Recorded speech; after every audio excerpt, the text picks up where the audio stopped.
Hello everybody, I'm Lucky Penny. Welcome back to another episode of Penny Rambles, and as much as I hate to say it, I was fucking right.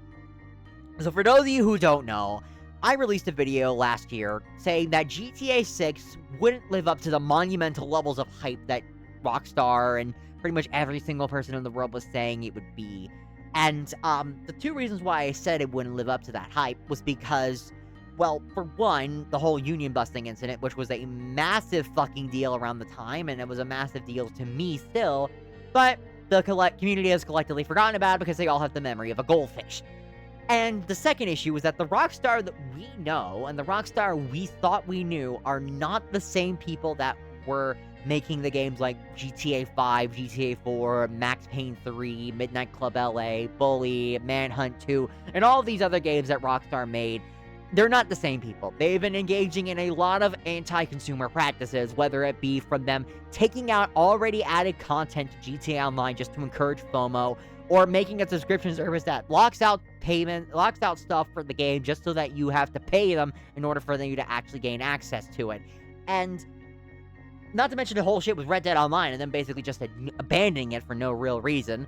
And yeah, this is like a big issue, and Rockstar are definitely not the same people that we once knew. And I didn't trust Rockstar enough to make the game the way that we wanted to make it without encouraging some stupid form of, like, you know, microtransaction-y bollocks or whatever the fuck. And it's like, yeah. But then, I was trying to hold on hope. Maybe, like, just maybe, Rockstar would prove me wrong. But now that the GTA 6 pre-order stuff has finally been released, they didn't. They did not prove me wrong in the slightest. If anything, they proved me fucking right. Because it showed me that the Rockstar that we long thought we knew was dead. And there was three big issues with the pre-order that pretty much every single person has had with it. But people like Rockstar fanboys are effectively defending it for no real reason. And, so let's go into it, alright? The first issue was the biggest one for a lot of people, and that was the lack of a physical release. Now, I say at launch, actually, because at launch, there's not going to be a physical release. There are rumors that it's like, because they don't want actual leak coming out ahead of the game's release in a couple of months' time after launch, they're going to make one, blah, blah, blah, blah. It's like, that just seems like a fucking hope to me, but there has been no official confirmation of any disc copies at all coming out. The closest thing we've gotten is a Rockstar support post, which is not really hard evidence because Rockstar support is filled with independent agents that don't actually represent the company or its advertising at all. So, yeah, that's not really something we can go off of. If you want more information of why I think that leak is not really credible, I would go check out the Professionals channel because he did make a video on that. But still, there's going to be no disc copies at release at all. There are going to be 0 disc copies. What's going to end up happening is there are going to be physical copies, but they're not going to have a disc. They're going to have a download code for the platform in which you chose to purchase the game, and that's it. Nothing else. And I feel like this is really fucking indicative as to how far Rockstar has fallen. Now, am I only just saying that this is like the death of gaming and death of physical media as a whole? No, because there are multiple other people who have done this to a much greater scale, and arguably are more guilty than Rockstar are at this, because, well, for one, Nintendo did it, like, last year with the fucking Switch 2, and they said, oh, no physical copies, sorry, you're gonna get the fucking digital disc key or whatever the fuck, and, like, nobody cared. People still bought the Switch 2 like hotcakes. There was a bit of outcry, similar to what we're getting with GTA 6, but there's just a bunch of fucking outcry, and there's no one willing to put their money where their mouth is. Everyone just bought it, because it seems like people's willingness to uphold their morals are basically negatively in effect with how much they're willing to miss out. And it just seems like people don't really care about their morals anymore. You wanna know why I think that? Because Steam. People still use Steam, even though it single-handedly killed the PC physical games distribution market. There's a reason why so many people use Steam, and Steam does not allow you to own your games. So I'd argue Steam is more responsible for the death of the physical game than most people realize. But to get back to the topic here, I still don't think this is a good thing.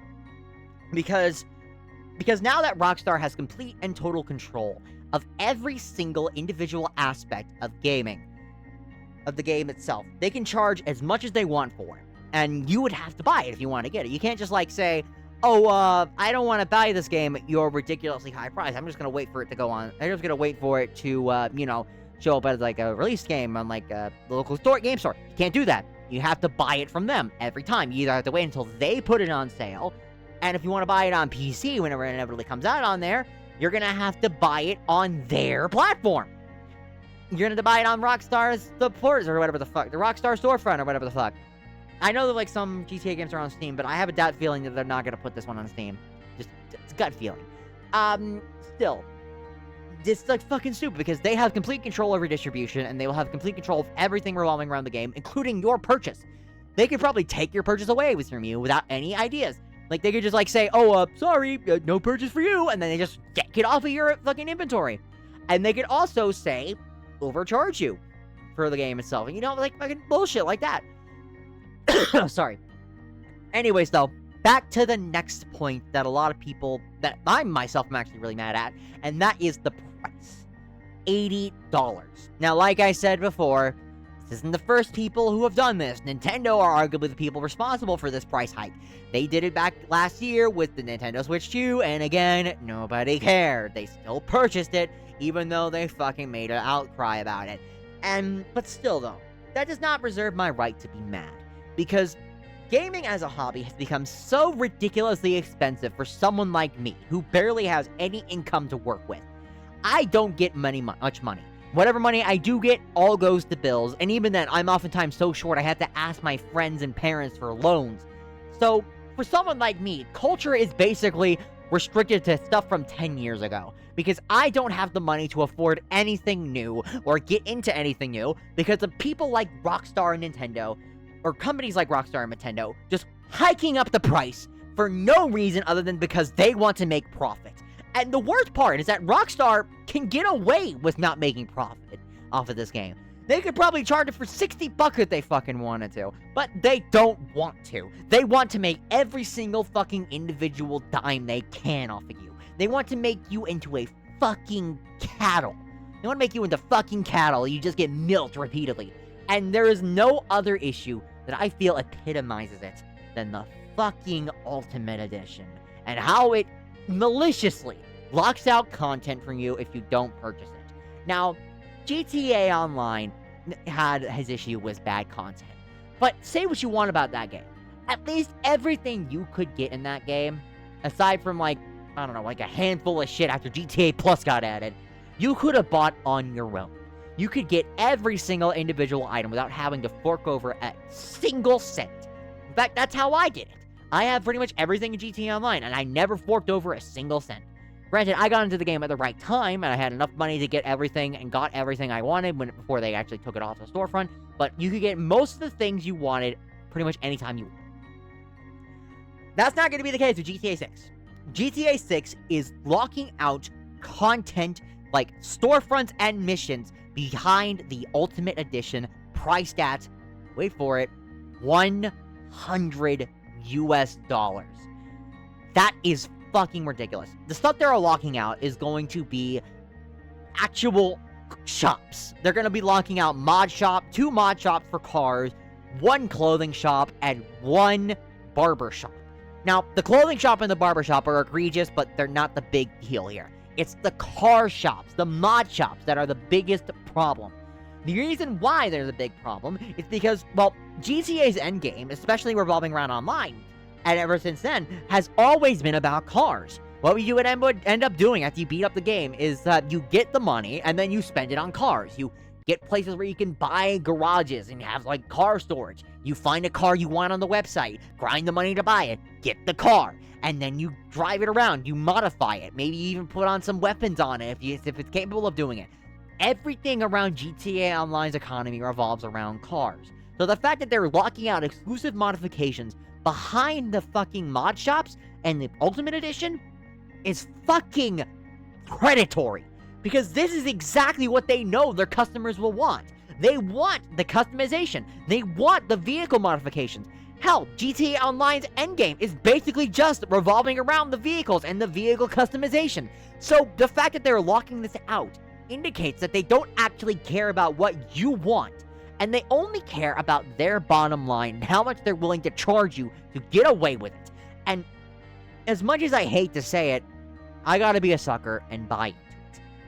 I'm not proud of myself, but if I get the money, I'm going to have to pre-order the game, because as a content creator, this is something that I can't overlook. Come November, GTA 6 is going to be the only thing anybody is going to be talking about. GTA 6 is going to be the big thing. It's probably going to be the big thing for at least a couple of months. Maybe if not the whole rest of the year. And it's just like, if I'm a content creator and I don't get this game, I'm going to be left behind. No one's going to give a fuck about me or the things I do. I'm going to have to buy GTA 6 and make GTA 6 content if I want to have a single semblance of presence in the algorithm.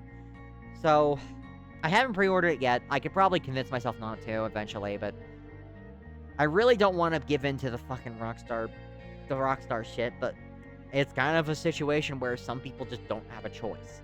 And the people who do have a choice, that means you guys, don't buy into it, alright? I'm the person smoking the cigarettes. That doesn't mean you should too. Don't fucking buy into this shit. Don't buy GTA 6. Don't even buy it whenever it's out and out of the pre-order phase. Don't buy it. Don't buy it, because Rockstar has routinely shown that they don't care about you, they don't care about their workers, they don't care about literally anything else. They only care about their bottom line.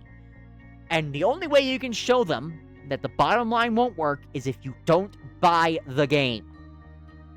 Now, I'm sorry if I'm being a bit of a hypocrite, but, you know, content creators, you never expect the best from them. So, yeah. Thank you all so much for watching, and I'll talk to you all next time.